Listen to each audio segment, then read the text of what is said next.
Hello, I'm Ransom Ryder. Thank you for coming to hang out with me. And I thank you to everyone who sends me messages, likes, subscribes, follows, all that kind of thing. You're appreciated. I need to make some honey drizzle. I need a hot honey kind of stinger style drizzle because in a later video, I'm going to be frying some green tomatoes and I want to take these up a level.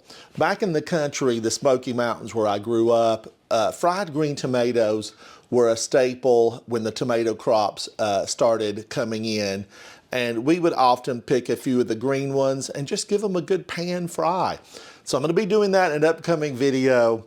So right now, we're going to be making some hot honey, some stinger honey. It's going to have that little kick to it. All right, now here I have some wildflower honey.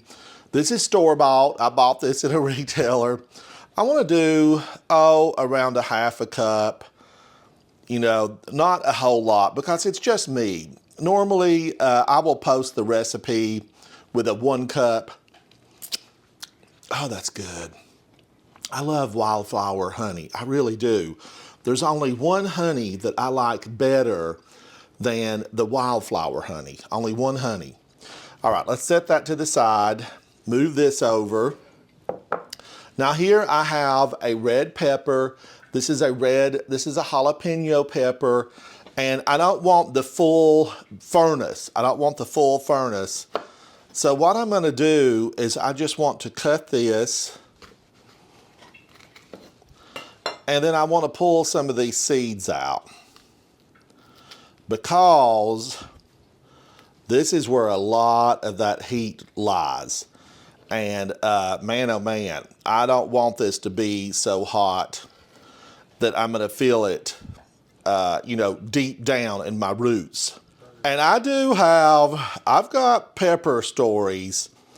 Let me tell you, side note, way back when I was with my grandparents and we were hanging out, working a little bit in the garden.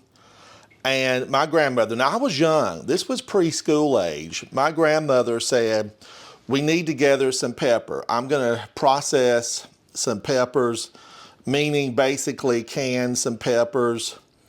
So we were gonna can some peppers that day. I was really young. This was prior to me being in school, so I was probably like 4 or 5, but I remember this. And she said, let's go out and get some before it gets hot. So we went out into the garden. I had maybe a bushel or half bushel. It was probably a half bushel. We filled it up with peppers. Some were really hot peppers, some were not. We had a variety. And she wanted to can them to last through the winter. And they ate a lot of peppers. They really did. Now I'm just giving that a rough chop. And then I want to move it over to my mortar and pestle. We're going to pound the heck out of this pepper. But we went back to the house and she said, I'm going to go out and get a few more things that I need. I might get some onions and a couple of other things. I said, okay, I'll go with you. And she said, no, you stay here, Ransom, and wash all the peppers for me. Just catch water in the sink and fix the peppers. And I was like, okay, I can do that. And I could reach the sink even at that age. I was tall. All right, let's pound this.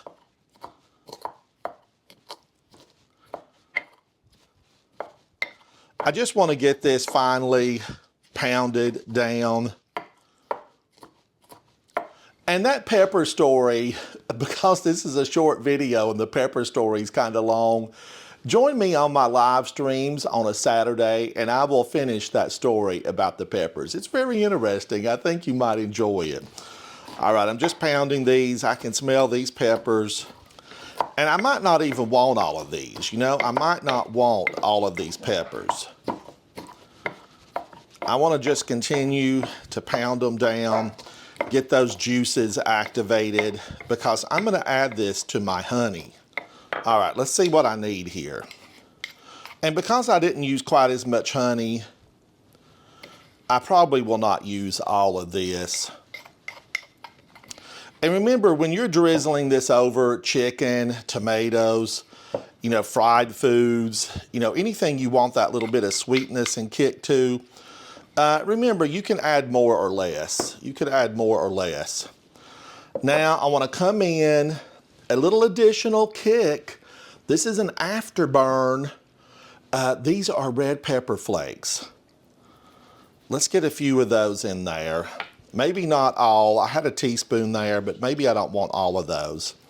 Let's give this a stir. Oh man, that looks good already. It smells good. And then just to take my little, this is kind of a city drizzle right now, but we're gonna take it up a notch. We're gonna bring the country to the city. And I'm gonna use a little bit of this apple cider vinegar. That's about a tablespoon. Let's see how much I want.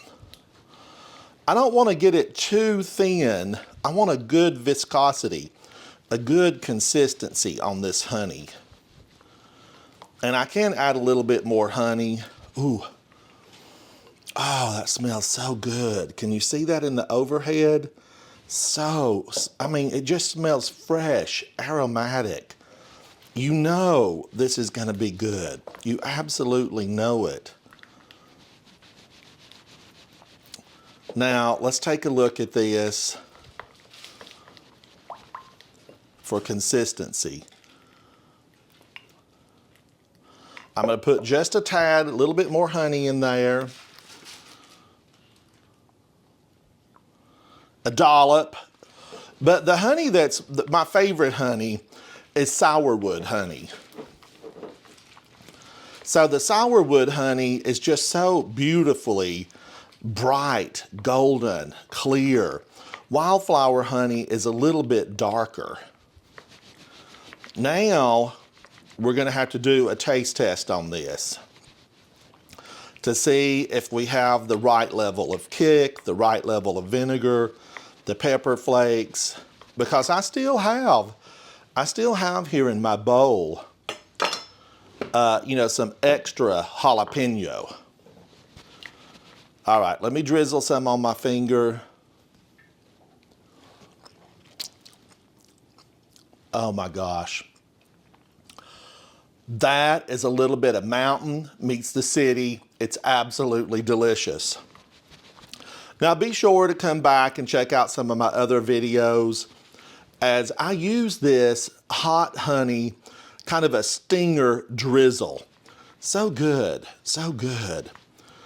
And even on a salad, don't hesitate to use this on a salad. Put some slivered or sliced almonds on that salad. Or even on some of your canned fishes. There's just so many uses for this. Come hang out with me. I need some friends in the kitchen. Call your mama, call your friends, let them know about this wonderful drizzle. You're gonna love it because it has sweetness, it has spiciness, and that vinegar adds the kick. I'll see you very soon. Bye, bye.